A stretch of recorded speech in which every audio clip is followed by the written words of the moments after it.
most merciful, and may God's peace and blessings be upon His holy Prophet Muhammad and the purified members of his household and progeny.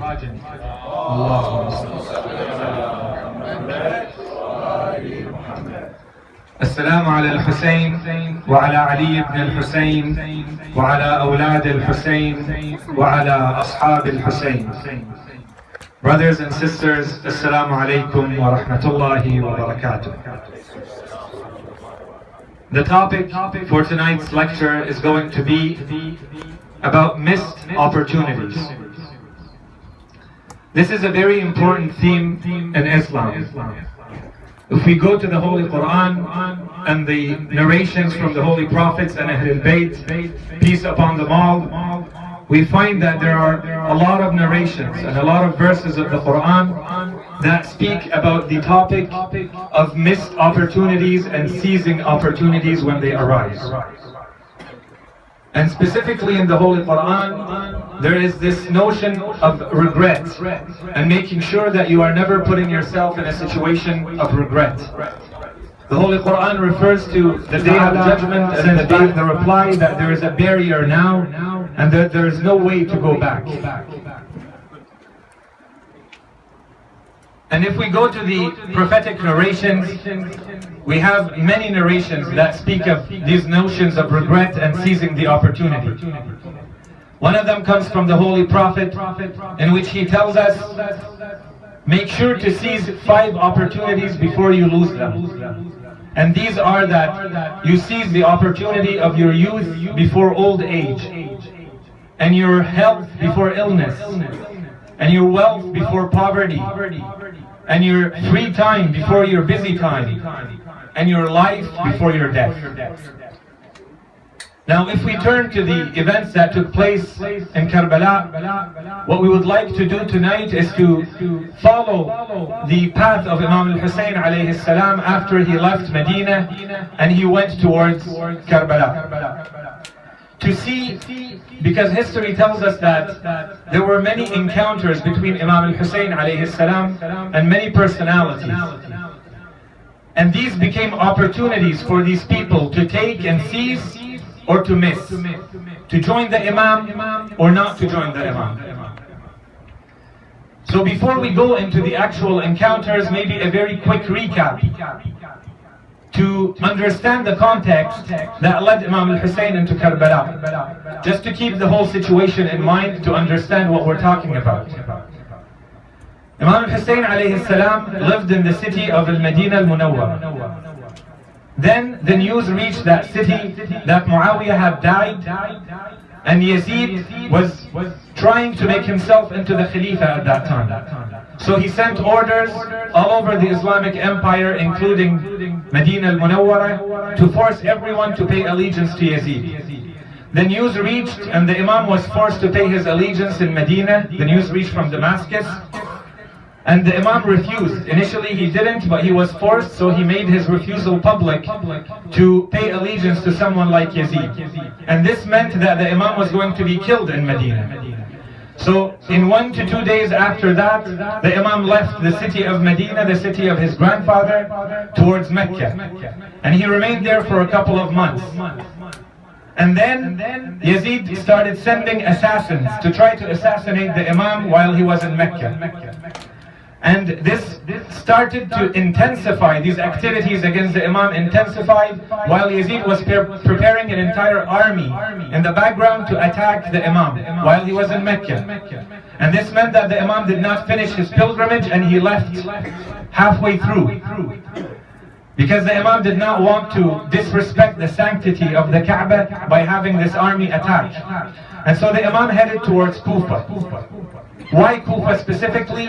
Because the Imam had received thousands upon thousands of letters from people who had expressed their interest in having the Imam become their leader, their Khalifa, their Imam. So 17,000 people had told the Imam that we want you to come to Kufa. This was the best place to go. Even though the Imam had very strong doubts whether they would betray him or not. So the Imam headed towards Kufa, and on the way there, as he reached around the river of the Euphrates, there was a battalion. A battalion is a group that is dispatched from a bigger army to perform a specific function. It could be 1,000 to 3,000 men. This one was led by a group, by a man by the name of Al-Hurr ibn Yazid al-Riyahi. And this group basically ran parallel with the caravan of the Imam all along the river. So they would prevent the Imam from reaching the water on one side while the Imam is trying to head to Kufa. And their entire mission was to prevent the Imam from reaching Kufa. It wasn't to fight the Imam. So this meant that the Imam could not go, and that was the deal. Al-Hurr made a deal with the Imam that so long as he does not go towards Kufa, he will not attack him. So the Imam starting to take another direction, and he ended up in Karbala. So the events that we want to talk about have to do with the encounters on this way. To see the kinds of opportunities that the Imam presented to some people that he met on the way, and whether they were able to seize them or miss those opportunities. So the first opportunity that we want to talk about has to do with a man that many people know very well in history by the name of Al-Farazdaq. Al-Farazdaq is a very known personality in history. He was a very famous poet, and poetry was of such importance at that time that if you were a famous poet, then you were a very famous personality as well.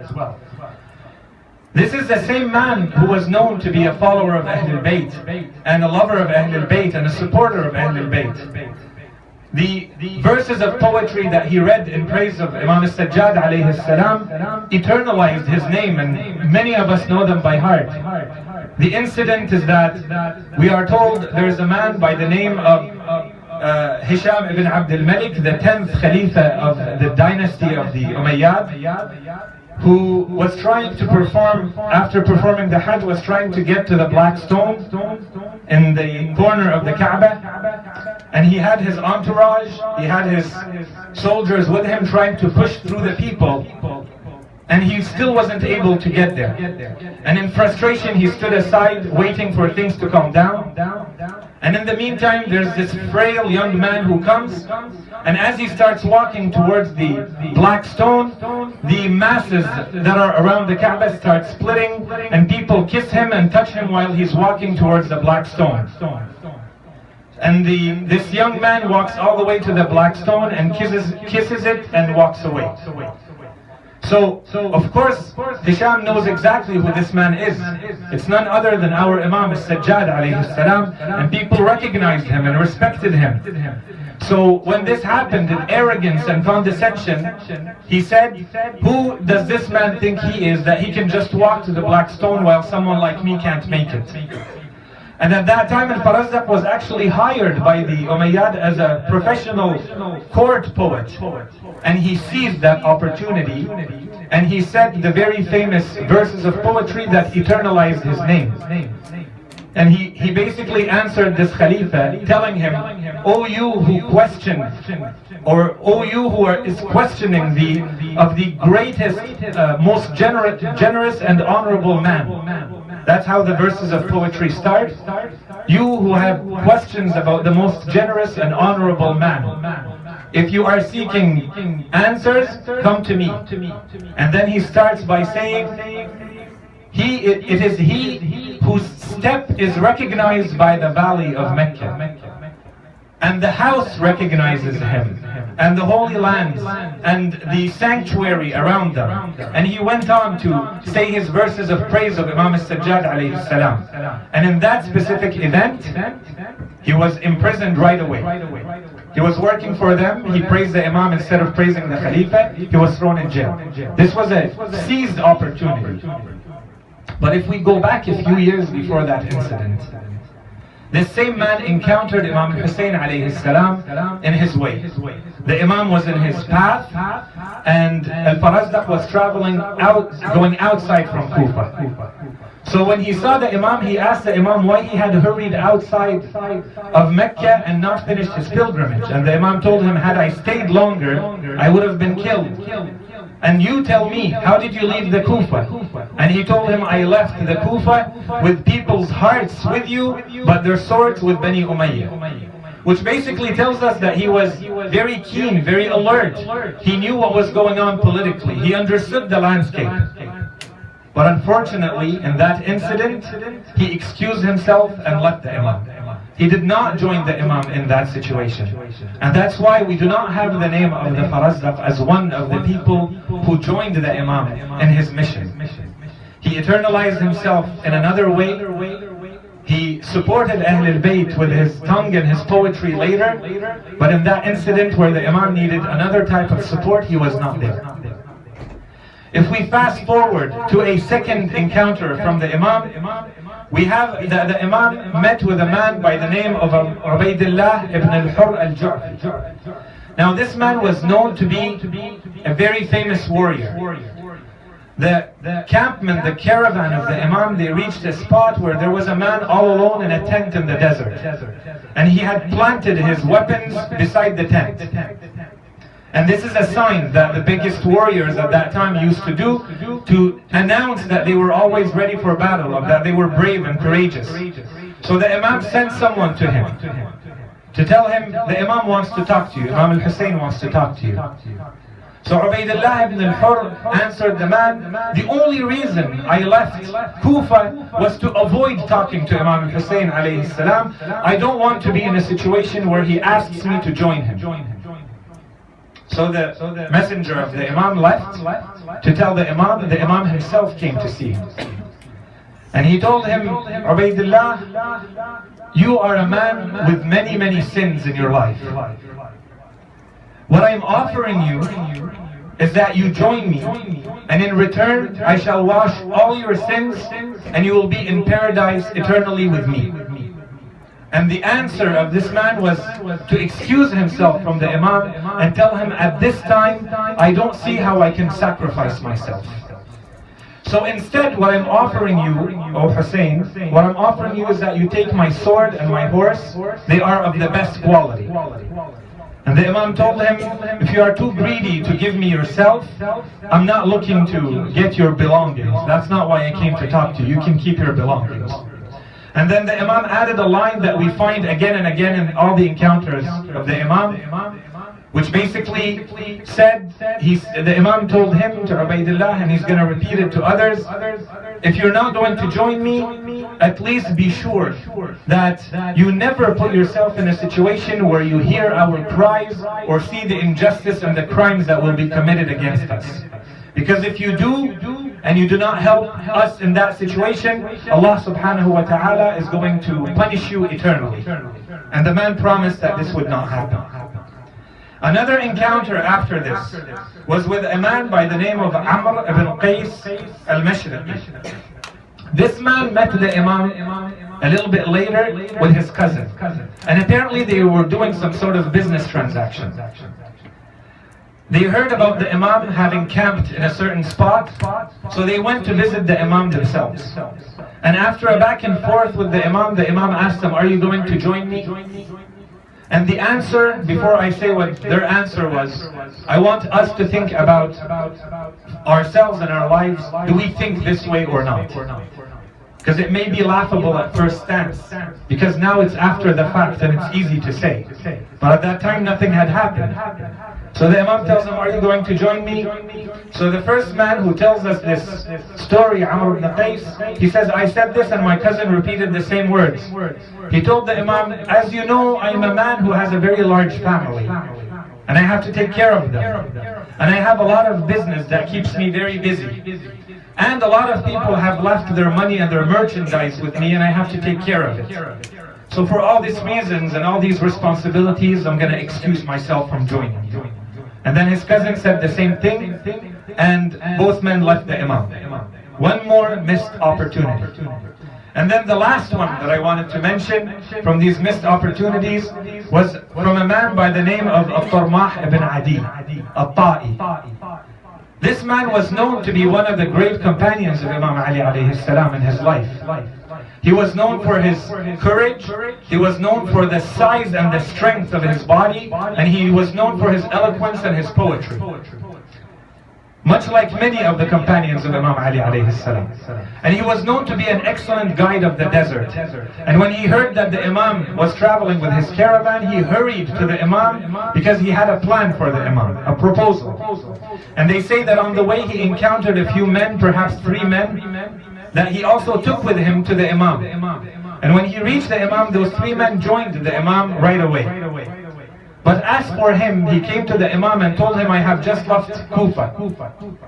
And what I have found there is the greatest army of soldiers that I have seen in my life.